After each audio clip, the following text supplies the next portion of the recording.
Bonsoir à tous, bonsoir à toutes, j'espère que vous allez très bien. En tout cas, moi ça va super bien, content de vous retrouver aujourd'hui pour une nouvelle vidéo d'avant-match. Match entre Bastia et Saint-Etienne, dernier déplacement avant la trêve internationale. D'ailleurs, j'ai vu des joueurs stéphanois qui ont déjà été sélectionnés, comme Aymen Mouefek et Benjamin Bouchouari avec les U23 du Maroc. On va suivre certains joueurs. Je sais que Dylan Batoubensika n'aura pas de sélection puisque sa sélection du Congo est en repos. Mais en tout cas, c'est le dernier match avant 2 semaines.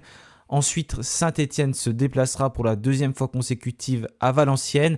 Vous l'aurez compris et j'en ai parlé dans ma dernière vidéo, les 3 prochains matchs, c'est contre des équipes du bas de tableau, des équipes qui luttent dans la course au maintien. Ce ne sera donc pas des matchs faciles.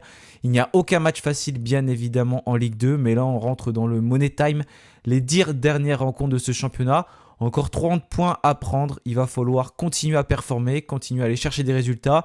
Après la belle victoire contre Auxerre, on a envie encore de croire que Saint-Etienne peut bien évidemment continuer sur sa lancée, sur sa série, et ça va peut-être commencer par, je l'espère, et continuer surtout une victoire du côté de Bastia. Mais comme j'ai dit dans ma dernière vidéo, bien évidemment, battre Bastia, c'est très compliqué, surtout chez eux à domicile. Donc c'est toujours un déplacement compliqué encore. Si on aura un deuxième qui va arriver quelques semaines plus tard, ce sera cette fois-ci contre Ajaccio. Mais en tout cas, déjà, on va s'intéresser à ce match donc entre Bastia et Saint-Etienne, 29e journée de Ligue 2. Donc c'est parti.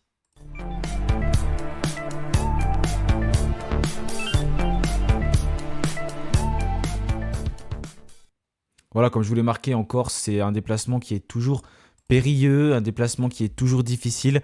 On sait que ce n'est pas simple d'aller chercher ne serait-ce qu'un point en terre bastiaise. Et il va falloir pourtant aller chercher un bon résultat du côté stéphanois, tout simplement pour continuer à remonter les places au classement, à mettre la pression sur les autres équipes. J'ai fait un petit diaporama comme d'habitude, j'ai attendu la conférence de presse d'Olivier Dalloglio. Il a parlé des blessés, des suspendus. Bon, du côté des suspendus, il n'y a pas de joueur qui ne sera pas présent, mais au niveau des blessés, on a Ibrahima Wadji qui n'est pour le moment pas revenu. Il devrait revenir prochainement, comme l'a indiqué Olivier Dalloglio, mais pas de date de préciser. En revanche, une date quand même transmise pour Lamine Fomba. C'est moins grave apparemment que prévu. Je rappelle, entorse au niveau de la cheville, ça avait pas mal gonflé, c'était pas mal inquiété. Il devrait revenir d'ici une quinzaine selon Lamine Fomba, donc peut-être après la trêve internationale. J'imagine que ce sera encore compliqué lors du déplacement à Valenciennes, mais pourquoi pas pour la prochaine rencontre et la réception de Concarneau. Et concernant Denis Sapia, c'est la mauvaise nouvelle côté stéphanois. Il était touché au niveau des ischio-jambiers lors de la dernière rencontre donc contre Auxerre. Et Denis Sapia en aurait pour au moins 6 semaines si on en croit donc les propos du coach stéphanois. Il va donc falloir attendre, patienter. Il va rater au moins 4 ou 5 matchs, ça veut dire Denis Sapia. Et ça signifie aussi qu'Olivier Dalloglio va bien évidemment devoir remanier sa défense, comme il l'a fait d'ailleurs lors du dernier match. Il est obligé de changer notamment Masson de côté. On en reparlera dans la composition, mais j'imagine que la défense sera la même qu'après la blessure de Denis Sapia. Donc voilà pour les absents côté stéphanois, en tout cas ce qu'a évoqué Olivier Dalloglio, justement concernant Denis Sapia, il a dit que c'était embêtant, pour lequel on part sur 6 semaines d'arrêt. Certains qui jouaient moins vont être amenés à jouer plus. C'est pour ça que mon boulot est de concerner tout le monde. Ceux qui jouent moins, on peut imaginer Léo Petro, on peut imaginer Mahmoud Benteg. En tout cas, ces joueurs-là, dans le secteur défensif, c'est certainement des joueurs qui vont être remis en avant côté stéphanois. Du côté de Bastia, certainement pas mal d'absences, en tout cas beaucoup d'incertitudes. Tom Ducrot, le milieu bastiais, est suspendu. Il a pris 2 matchs de suspension ferme après son carton rouge reçu donc contre 3. C'est un joueur qui joue beaucoup, qui est très important dans le milieu de terrain bastiais. Et là, il ne sera donc pas présent. On a Tchèque Keita, donc le défenseur central, incertain, parce qu'il n'a pas joué le dernier match. Il avait joué 8 minutes, je crois, le match d'avant, et il n'avait pas joué encore le match d'avant. C'est un joueur qui enchaînait pas mal. Et là, il n'était pas présent. Je ne sais pas pourquoi, mais j'ai pas réussi à trouver. Mais en tout cas, il n'a pas beaucoup joué sur les 3 derniers matchs. Incertain, je pense, ce joueur. On a également Jocelyn Jeannet, aussi un joueur incertain. C'est pas défenseur central, c'est milieu défensif, qui n'était pas présent lors de la dernière rencontre. Pareil, je n'ai pas trouvé pourquoi, mais c'est une nouvelle fois un joueur qui est donc incertain dans cette équipe et qui joue pas mal depuis le début de la saison. Et Gaëtan Charbonnier, là, j'ai mis incertain parce que j'ai pas vraiment vu l'information se confirmer, mais je pense que c'est officiel. Il y a une clause dans le contrat entre Saint-Etienne et Bastia comme quoi Gaëtan Charbonnier ne peut pas jouer cette rencontre d'après ce que j'ai pu lire sur des médias corses. Donc normalement Gaëtan Charbonnier qui enchaîne pas mal d'ailleurs avec Bastia, il joue pas mal de rencontres. Il n'a toujours pas marqué, son seul but marqué c'était avec Saint-Etienne. Il doit être à peu près 25 matchs de Ligue 2, un but marqué. Mais Gaëtan Charbonnier qui vit aussi des moments difficiles du côté de Bastia. D'ailleurs, il avait pris un carton rouge pour son premier match, double carton jaune. Et là, il est donc incertain, ou en tout cas, il ne sera pas là. On va voir, mais c'est ce qui est évoqué concernant Gaëtan Charbonnier. Voilà concernant les absents bastiais. Pour en parler des joueurs sous menace, donc on a 3 joueurs stéphanois qui en cas de carton jaune seraient suspendus pour la prochaine rencontre, comme il y a la trêve internationale. On a Mathieu Cafaro, Michael Nadé et Ivan Masson. Cafaro, il lui reste 4 matchs, Nadé 5 et Masson 7 matchs. Je rappelle qu'il faut prendre 3 cartons jaunes sur 10 matchs consécutifs pour être suspendu. Donc voilà, concernant les joueurs stéphanois qui sont sous menace de suspension, mais sinon il n'y a pas d'autre joueur qui ne sera pas là contre Bastia pour cause de suspension. Pour en revenir à cette équipe bastiaise, je vais agrandir un peu le diaporama. Bastia, pas la grande forme, clairement. Voilà, ils font un peu tous les résultats en ce moment, mais ils restent notamment sur une défaite contre Troyes. Donc Troyes, on voit que c'est un concurrent direct pour eux, parce que les Troyens comptent 34 points, Bastia en compte 33 actuellement. Vous voyez, la zone rouge n'est pas loin du tout. Concarneau a le même nombre de points que Bastia, mais ça se joue à la différence de but, parce qu'il y a bien sûr 4 équipes qui descendent de nouveau cette année, car le championnat de Ligue 2 va passer à 18 clubs à l'issue de cette saison 2023-2024. Sinon, Bastia, ils ont quand même battu Grenoble. Grenoble qui est plutôt dans le haut de tableau, on le sait, on lutte avec eux. Mais Grenoble, c'est pas la grande forme non plus en ce moment. Ils ont perdu contre Laval. D'ailleurs, le coach est parti. Le coach de Grenoble a été licencié, Vincent Ognon. Donc on voit que ça ne va pas du côté de Bastia, du côté de Grenoble. Du côté de Bastia, il y avait eu aussi un licenciement de coach. C'était Régis Brouard qui est parti le 29 janvier. Il a été remplacé par un duo. Là, j'en ai mis qu'un coach. J'ai mis Lilian Lasland, mais on a également Michel Moretti qui est co-entraîneur de Bastia. Donc, c'est un peu particulier pour les Bastiens en ce moment. 2 entraîneurs et c'est une équipe qui lutte pour le maintien. Il y a quelques années, je rappelle Bastia qui avait été rétrogradé en National 2 ou en National 3, très très bas, qui a gravi les échelons jusqu'à remonter en Ligue 2. Et là, on voit que cette saison, ça a été un peu plus compliqué pour eux. Eux qui luttaient, il me semble, l'année dernière aussi, potentiellement pour une montée qui était très très bien classée dans ce classement de Ligue 2. En tout cas, c'est une équipe qui joue en 3-4-1-2, voire en 4-2-3-1. Le dispositif change assez souvent, donc je ne sais pas trop comment vont jouer les Bastiais. Mais en tout cas, c'est ce type de schéma tactique auquel on peut s'attendre. Ils avaient aussi tenu en échec la JOCR, un partout à la Baie des Champs. Ils avaient égalisé en toute fin de match. Et sinon, voilà, Bastia, c'est quand même assez compliqué pour eux cette saison. 29 buts marqués, 33 buts encaissés. Ça marche pas du tonnerre, en tout cas, concernant cette équipe bastiaise. Le meilleur buteur, c'est Alfarella, qui compte 8 buts devant Santelli, 5 buts. Et on a Christopher Vincent, qui compte 4 buts et qui est le meilleur passeur de cette équipe. Et voilà, donc comme j'ai dit, il y a quand même pas mal d'absents, notamment Tom Ducrot. Il y a d'autres joueurs qui sont absents de longue date, comme Julien Maggiotti, l'ancien Lavallois qui s'était fait les ligaments croisés au mois de décembre. Et voilà, concernant Bastia, c'est aussi des joueurs qui manquent beaucoup. Donc on voit au niveau du classement 33 points pour Bastia, c'est dire si la victoire est importante. Si jamais il s'impose, il pourrait remonter dans ce top 15 du championnat de Ligue 2. C'est très serré en bas, c'est très serré également en haut. On le voit avec nous, 45 points. Laval a gagné contre Grenoble, donc compte 48 points et Angers compte 50 points, tenu en échec par Valenciennes. Même Auxerre est à 52 points, donc attention aux Auxerrois, pas le droit au faux pas, encore une fois, même si contre nous il n'y avait rien d'inquiétant pour eux.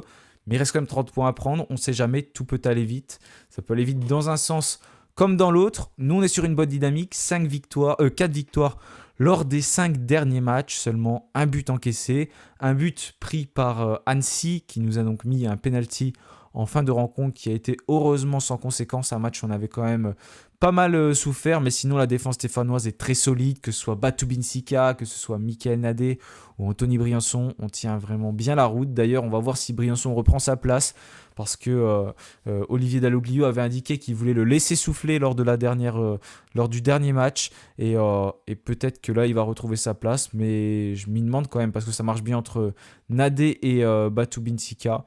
Donc il n'y a pas de raison que ça change. Attention aux suspensions pour ces joueurs également, avec la prise de carton jaune. On a quand même eu de la chance contre Auxerre, au niveau de l'arbitrage, on ne va pas se le cacher. Meilleur passeur, Cafaro, 7 passes décisives. Il a eu une passe de décisive comptée d'ailleurs pour Cardona. Je ne pensais pas qu'elle allait être comptée vu que le gardien de Novan Léon l'avait arrêté. Finalement, elle a été comptée. Et Sissoko, meilleur buteur stéphanois avec 10 buts. Et Cardona, déjà deuxième meilleur buteur stéphanois avec 4 buts.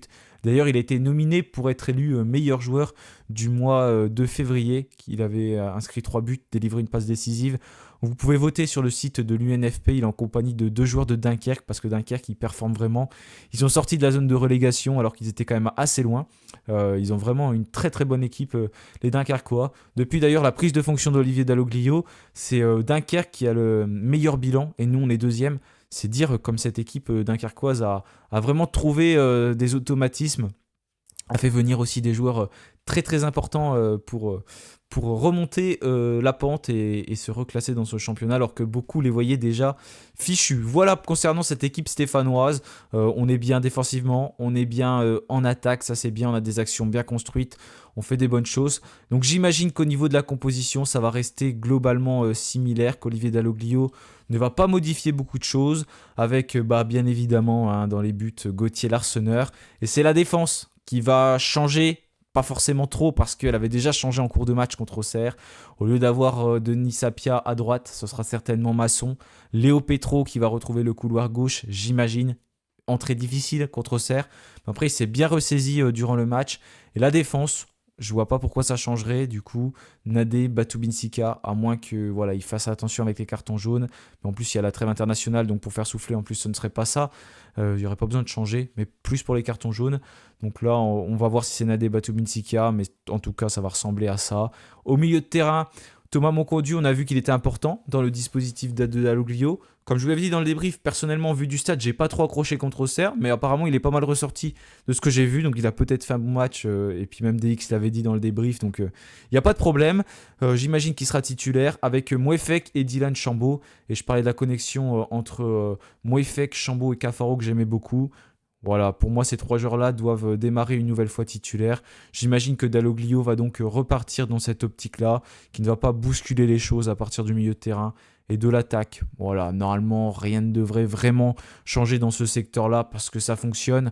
Il n'y a pas vraiment de raison de modifier quelque chose. Il y a des joueurs qui vont rentrer en cours de match comme Nathanaël Mboukou. Voilà, normalement, il ne devrait pas y avoir de changement d'attaque. Cardona qui est l'homme en forme, qui est très très important dans les replis défensifs également. On dit que les attaquants sont les premiers défenseurs et c'est la vérité. Ça se voit concrètement avec Cardona, avec Cafaro. Mais il ne faut pas oublier également le travail des défenseurs, parce qu'on dit que les attaquants sont les premiers défenseurs, mais les défenseurs sont aussi les premiers attaquants.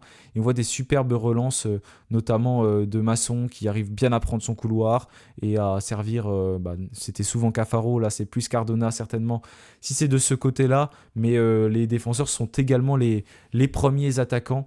Et ça se vérifie pas mal à Saint-Etienne en ce moment, avec des joueurs qui montent très très haut, hein, notamment Masson. C'était moins le cas d'Apia, mais Masson qui a cette faculté à monter haut.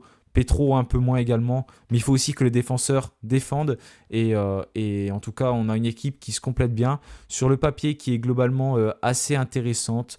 Et ça devrait globalement ressembler à ça. Ça va être un dispositif en 4-1-4-1. Je ne peux pas mettre le 4-1-4-1, on n'a que le 4-3-3 avec Peuple Vert. Mais ça va globalement être comme ça. Voilà, merci à tous d'avoir suivi cette vidéo. Dites-moi également votre composition. Vous pouvez également me dire votre pronostic en commentaire. D'habitude, je ne me mouille pas. Je vais essayer de me mouiller cette fois-ci. Victoire 2-1 de Saint-Etienne, en tout cas une victoire. 2-1, 1-0, je vois pas un gros score parce que comme j'ai dit c'est difficile de gagner en Corse, on le sait, mais en tout cas il faudrait une victoire stéphanoise, ce serait bien avant de se déplacer à Valenciennes, déjà avant la trêve internationale, repartir sur une victoire, c'est toujours bien, mais ce qui serait bien comme je l'ai évoqué, ce serait qu'avant de recevoir Concarneau, pour ces 2 déplacements, on ait au moins 4 points sur 6. Pas moins de 4, ce serait bien de faire 6 sur 6 bien évidemment, mais surtout pas moins de 4.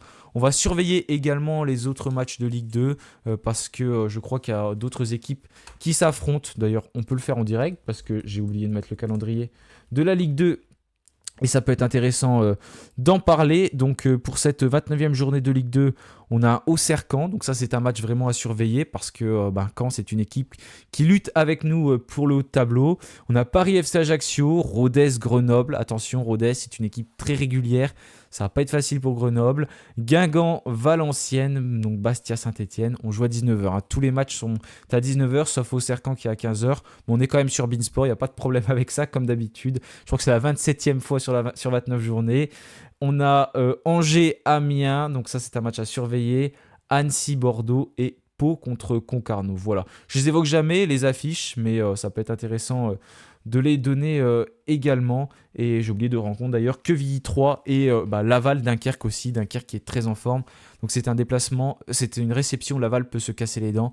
Donc c'est plutôt favorable pour nous, le calendrier de cette 29e journée de Ligue 2. Comme d'habitude, je serai en live, ce n'était pas le cas contre Auxerre bien sûr parce que j'étais au match. Donc live, rendez-vous à partir de 18h30 pour cette 29e journée de Ligue 2. Et après on enchaînera avec le débrief que normalement je vais tourner avec DX. Voilà, passez à tous une bonne fin de semaine. On se retrouve peut-être pour le live, pour le débrief. Encore merci pour votre fidélité. N'oubliez pas de vous abonner. On se rapproche petit à petit des 3000 abonnés. On a 2945. Alors je retourne cette vidéo. Donc merci à vous toutes, merci à vous tous. C'est assez incroyable. Vous êtes de plus en plus nombreux à suivre la chaîne, à regarder les vidéos et c'est un plaisir de pouvoir débattre tous ensemble. Passez à tous une bonne fin de semaine, un bon week-end et allez les Verts. Allez, salut à tous.